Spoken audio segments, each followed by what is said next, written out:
राष्ट्रप्रवाह Vidarbha news में आप सभी का स्वागत है। मैं मनन व्यास और आज की देखते हैं ताजा खबर।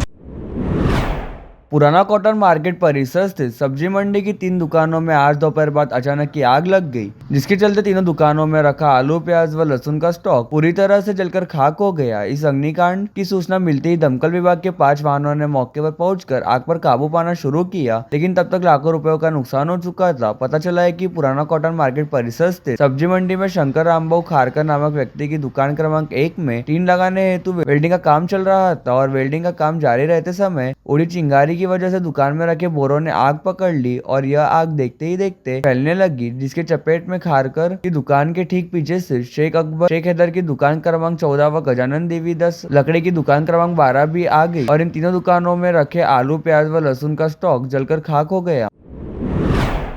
पूर्व विधायक विदर्भ वैधानिक विकास मंडल के पूर्व अध्यक्ष तुकाराम बिडकर की अकोला के निकट शिवनी में हुई दुर्घटना में मौत हो गई। बिडकर की दुपहिया को मालवाहक वाहन ने टक्कर मारने से उनके साथ दुपहिया पर सवार ने भी दम तोड़ दिया। उनकी दुर्घटना की खबर मिलते ही परिवार व उनके समर्थकों में दुख लहर फैल गई। उनकी मौत की खबर मिलते ही राकपा प्रदेश प्रवक्ता विधायक अमोल मिटकरी वहां पहुंचे।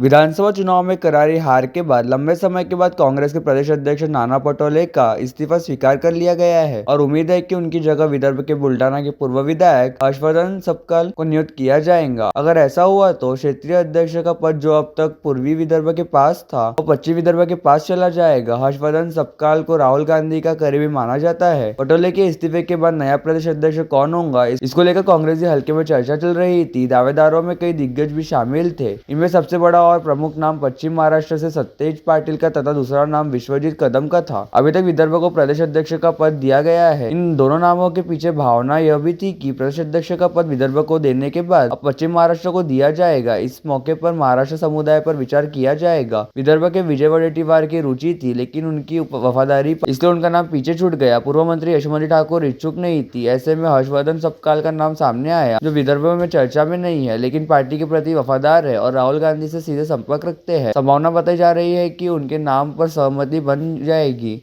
हर्षवर्धन सपकाल का राजनीतिक करियर जमीनी स्तर से आगे बढ़ता हुआ जिला परिषद सदस्य से लेकर विधायक तक पहुंचा है। 1999 से 2002 तक वे जिला परिषद के अध्यक्ष रहे। उस समय उन्हें महाराष्ट्र के सबसे युवा अध्यक्ष होने से प्रतिष्ठा प्राप्त थी। वह 2014 से 2019 के बीच कांग्रेस विधायक भी रहे। आगामी स्थानीय स्वराज संस्था के चुनाव को देखते हुए शिवसेना उबाटा द्वारा आज महाराष्ट्र जीवन प्राधिकरण के सभागृह में बुलाई गई बैठक के पूर्व पदाधिकारी की नियुक्ति और अपने कार्यक्षेत्र में हस्तक्षेप को लेकर नवनियुक्त उप जिला प्रमुख और मोर्ची विधानसभा संगठन प्रमुख के बीच जमकर फ्रीस्टाइल हुई, जिस जिले के पदाधिकारी बड़ी संख्या में उपस्थित थे। किसी तरह दोनों पदाधिकारियों को वहां उपस्थित कार्यकर्ताओं ने छुड़ाया। पश्चात बालापुर के विधायक व शिवसेना उपनेता नितिन बापू देशमुख के पहुंचने से मामला शांत हो गया था और जिले की बैठक शुरू हो गई, लेकिन दो प्रमुख पदाधिकारियों के बीच मारपीट को लेकर शिवसैनिकों ने जमकर चर्चा रही।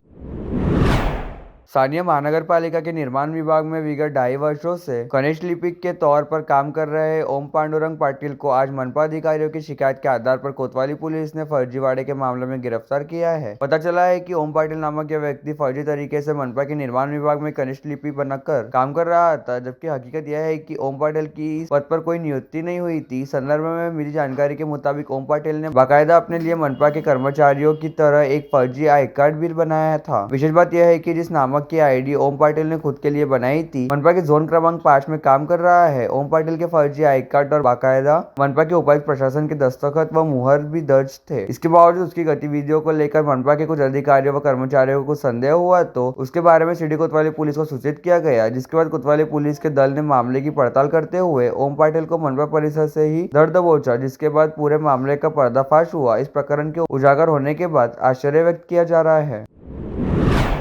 अखिल भारतीय जायसवाल महासभा के माननीय राष्ट्रीय अध्यक्ष राजकिशोर मोदी और चयन समिति ने महासभा के सत्र के लिए राष्ट्रीय कार्यकारी अध्यक्ष पद पर अमरावती के पवन नयन जायसवाल को नियुक्त किया है। इसके साथ ही भगवान श्री सहस्त्रार्जुन ने उनकी वीर गाथा के प्रभारी का अतिरिक्त दायित्व भी सौंपा गया है। जायसवाल कलाल कलचुरी समाज के इंदौर, भोपाल, ओंकारेश्वर, जयपुर, हरिद्वार, नागपुर, हैदराबाद, मुंबई और अम्बेजोगाई सहित अन्य स्थानों पर आयोजित चिंतन बैठक, राष्ट्रीय अधिवेशन, सामूहिक विवाह और सम्मेलन में आमंत्रित और सहभागी रहे। कवि साहित्यकार पवन नयन जायसवाल रक्तदान, शैक्षणिक, सामाजिक, धार्मिक, क्रीड़ा, स्वास्थ्य और व्यापार क्षेत्र से जुड़े और कई संगठनों के पदाधिकारी एवं आजीव सदस्य है। अखिल भारतीय स्तर पर कलाल कलचुरी समाज के सभी वर्गों की उन्नति, प्रगति, विकास और एकीकरण के साथ राष्ट्र निर्माण के लिए कार्यरत अखिल भारतीय जायसवाल महासभा के राष्ट्रीय महाअधिवेशन में देश भर के प्रतिनिधियों की उपस्थिति में नवनियुक्त अध्यक्ष और नई कार्यकारिणी का पद ग्रहण समारोह संपन्न हुआ, जिसे पवन नयन जायसवाल के कार्य को देखते हुए राष्ट्रीय वरिष्ठ उपाध्यक्ष से पदोन्नत कर राष्ट्रीय कार्यकारी अध्यक्ष बनाया गया। भाजपा नेता किरीट सोमैया मुंबई से अमरावती आकर सिर्फ चमकोगिरी की खातिर निराधार बयान नहीं देना चाहिए और बिना किसी कारण के अमरावती के जिले का नाम बदनाम नहीं करना चाहिए। बांग्लादेशी आसानी से हमारे देश में प्रवेश कर सकते हैं। उनके इस दावे से वे देश के गृह मंत्री अमित शाह को निष्क्रिय ठहरा रहे हैं। ऐसी टिप्पणी कांग्रेस नेता पूर्व मंत्री डॉक्टर सुनील देशमुख ने की है। किरीट सोमैया अमरावती आए और प्रशासन के खिलाफ बेहद गंभीर और सनसनीखेज आरोप लगाए कि उन्होंने जाली दस्तावेजों के आधार पर अंजनगांव सूरी तहसील में हजारों बांग्लादेशी रोहिंग्याओं को जन्म प्रमाण पत्र वितरित। उन्होंने यह भी आरोप लगाया कि यह एक बड़ा रैकेट है। तत्काल मांग की गई कि मुख्यमंत्री को जांच समिति की रिपोर्ट के पहले कलेक्टर जैसे उच्च अधिकारी के खिलाफ कार्रवाई करनी चाहिए। मामले की संवेदनशीलता और आरोपों को देखते हुए जब जिला प्रशासन ने इस पूरे मामले की तत्काल जाँच की तो पता चला कि इन हजारों मामलों में से केवल 3 प्रमाण पत्र ही त्रुटिपूर्ण थे। जिला प्रशासन के इस दावे के कारण सोमैया के आरोप तथ्यहीन होने की बात साफ होती है। इससे पहले भी उन्होंने कई राजनीतिक नेताओं पर कई घोटालों का आरोप लगाकर ऐसा ही धमकाया किया था, लेकिन कालांतर में उन्हें नेताओं को भाजपा के वरिष्ठ नेतृत्व ने एक तरह से वॉशिंग मशीन में डालकर पवित्र किया। यह केवल प्रचार के लिए और समाज के लिए विशेष वर्ग को लगातार लक्षित करने के लिए राय का ध्रुवीकरण करने का उनका तरीका होने का आरोप डॉक्टर सुनील देशमुख ने लगाया है।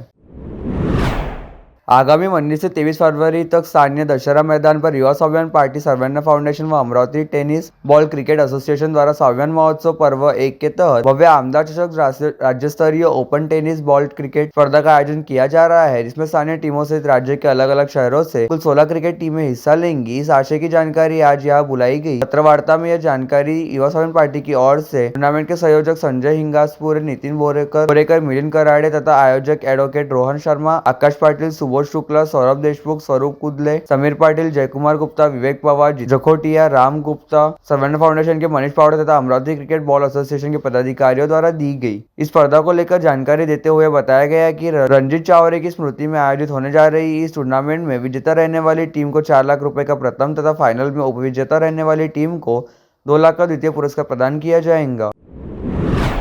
आगामी 15 व 16 फरवरी को स्थानीय doctor Panjabrao Deshmukh medical college में एसोसिएशन ऑफ साइटोलॉजिस्ट ऑफ महाराष्ट्र द्वारा Amravati association of pathologist and microbiologist तथा पीडीएमसी के डिपार्टमेंट ऑफ पैथोलॉजी के सहयोग से 8वीं वार्षिक साइटोलॉजी कॉन्फ्रेंस का आयोजन किया जा रहा है, जिसमें देश व दुनिया भर के बेहद नामांकित साइटोलॉजिस्ट, पैथोलॉजिस्ट व माइक्रोबायोलॉजिस्ट जुटेंगे। इस संदर्भ में कॉन्फ्रेंस सेक्रेटरीट के डॉक्टर आर सोनी ने बताया कि 8 वर्ष पूर्व मूलतः अमरावती निवासी नागपुर मेडिकल कॉलेज में बतौर व्याख्यात रहने वाली डॉक्टर मेहरुनिसा कमाल द्वारा एसोसिएशन ऑफ महाराष्ट्र का गठन किया गया था और इस संगठन द्वारा प्रतिवर्ष साल में एक बार वार्षिक कॉन्फ्रेंस का आयोजन किया जाता है, जिसके तहत इस वर्षीय कॉन्फ्रेंस अमरावती के पीडीएमसी में आयोजित होने जा रही है। पीडीएमसी में पैथोलॉजी विभाग प्रमुख डॉक्टर आर सोनी ने यह भी बताया कि इस कॉन्फ्रेंस में मुंबई व दिल्ली एम्स के साथ ही सिंगापुर सहित देश व दुनिया के अलग अलग हिस्सों से वास्ता रखने वाली करीब 250 से अधिक नामांकित साइटोलॉजिस्ट, पैथोलॉजिस्ट व माइक्रोबायोलॉजिस्ट द्वारा डेलीगेट्स के तौर पर हिस्सा लिया जाएगा। साथ ही 100 से अधिक पीजी पेपर्स का प्रेजेंटेशन भी होगा। पूछकर बच्चे ने जन्म देने वाले पिता की जमकर पिटाई कर दी। इसके बाद पिता किसी तरह घर पहुंचे, लेकिन गुस्साए बेटे ने घर आकर एक बार फिर लोहे के हथियार और डंडे से अपने पिता की पिटाई कर दी।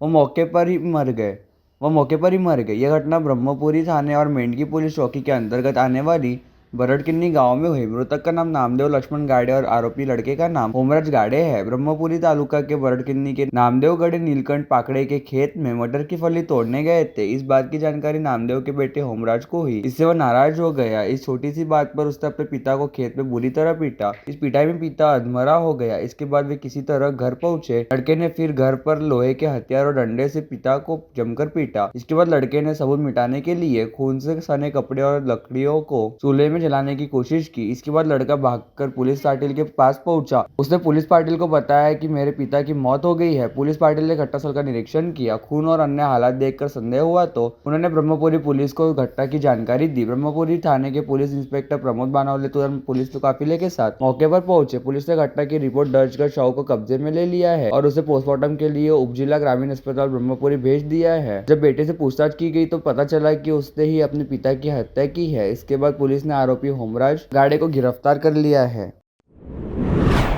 इंजीनियरिंग की पढ़ाई करने वाले छात्रों के लिए महत्वपूर्ण खबर है। जिन छात्रों को परीक्षा में फेल होने के कारण अगली कक्षा में जाने में दिक्कत आती है, उनके लिए बड़ी राहत है। जिस प्रकार 10वीं की परीक्षा में एटीकेटी का विकल्प उपलब्ध कराया गया है, उसी प्रकार अब इंजीनियरिंग शिक्षा के क्षेत्र में भी लागू कर दिया गया है। इस फैसले से इंजीनियरिंग परीक्षा में अयोग्य घोषित हुए छात्र अब अगली कक्षा में प्रवेश ले सकेंगे। उच्च एवं तकनीकी शिक्षा विभाग ने इस संबंध में एक महत्वपूर्ण निर्णय की घोषणा की है। इस संबंध में उच्च एवं तकनीकी शिक्षा विभाग ने सोमवार को आदेश जारी कर दिया है। यदि किसी छात्र का प्रथम वर्ष का विषय छूट जाता है तो उसे तृतीय वर्ष में प्रवेश नहीं दिया जाता है। शर्त यह है कि छात्र 3 से अधिक विषयों हेड में फेल नहीं होना चाहिए। तीसरे वर्ष में प्रवेश पाने के लिए छात्र को प्रथम वर्ष के सभी विषयों में उत्तीर्ण होना होगा। अंतिम वर्ष में प्रवेश पाने के लिए उन्हें प्रथम और द्वितीय वर्ष की अनुत्तीर्ण विषयों में उत्तीर्ण होना होगा। जिसके बाद शिक्षकविदों ने ऐसा फैसला लेने के लिए सरकार की आलोचना शुरू कर दी है। अपील यह भी की जा रही है कि कैरियर के विकल्प के बारे में सोचे, बल्कि पढ़ाई करे और अच्छे अंकों से पास हो, ताकि उन्हें अच्छी नौकरी और रोजगार का अवसर मिल सके।